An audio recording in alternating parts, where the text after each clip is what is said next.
Hi, I'm Adam with Fun Robotics Network, standing here with Team 1501 Thrust. They are a quick cycling robot, heavily automated, and a wonderful team.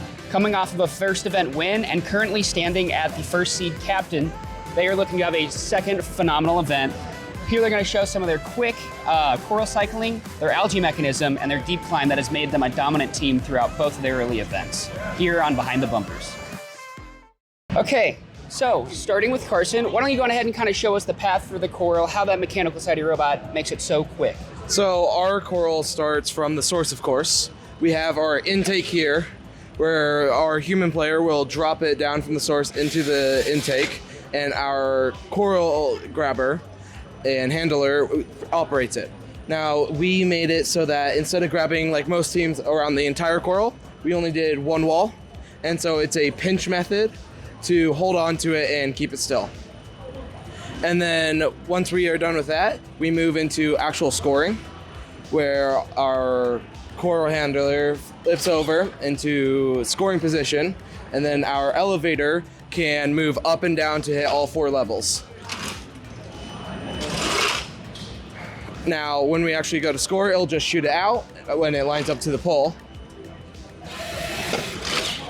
And it's nice and smooth and clean. Now, our next part is our algae handler, which will drop down and grab algae off of the barge. And then it'll head down, and then we are able to move and score it into the processor. And now, talking with you guys a little bit before we started this, you said you wanted to make a small adjustments. Could you go on to what those may look like in the long term? Now, one small adjustment we wanted to make is we've noticed how well barge bots do, being able to score the algae into the barge. So we were thinking of adjusting this to be able to score that. We've also been thinking about moving around some of our sensor tools, such as our line lights, to be able to do a better job at lining up. Awesome. Thank you, thank you. So now we're going to move over to Cameron, who's going to tell us a little bit more about your deep climb mechanism and how it's similar to the EveryBot, but also very creative in its own way. Yeah.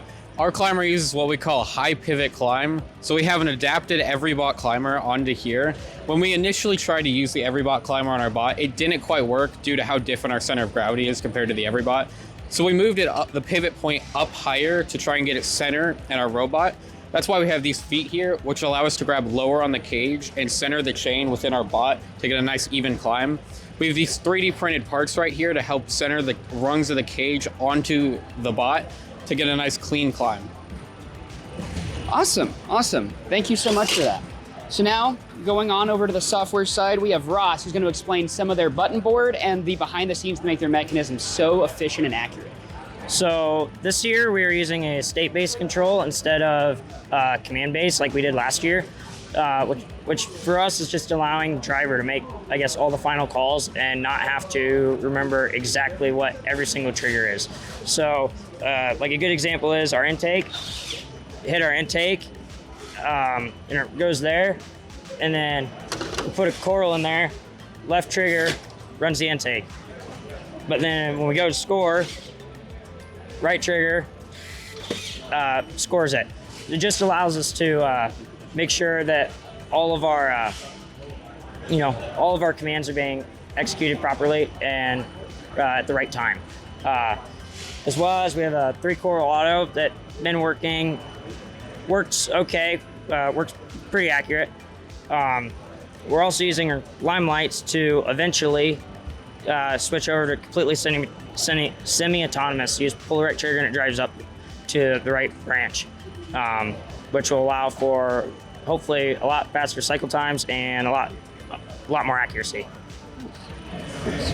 And you told me a little bit more about the button board. First of all, it's very, very well done. And so it looks like you kind of did that store variable thing to make sure you go to the right level and things like that. And You said you kind of put multiple different commands on one button depending on the mode the robot's in? Yes. Yep. So so all the yellow buttons here are variables. So left station, right station, our level, what level algae we're removing, which obviously it allows you to preset what level, even if we're not going to score. You can set it while we're at the station. And then all the other colored buttons are our states. So like our station intake, our score coral, our climb, floor intake, score processor, or just, null for nothing. Button board has been redone this year and 3D printed this, and it works amazing. Thank you guys so much, and have a wonderful comp. It'll be great to see how you do at playoffs today, and it'll be even better to see how you do in a few more weeks at both the Washington District event and at the state championship, maybe even the World Championship in Houston.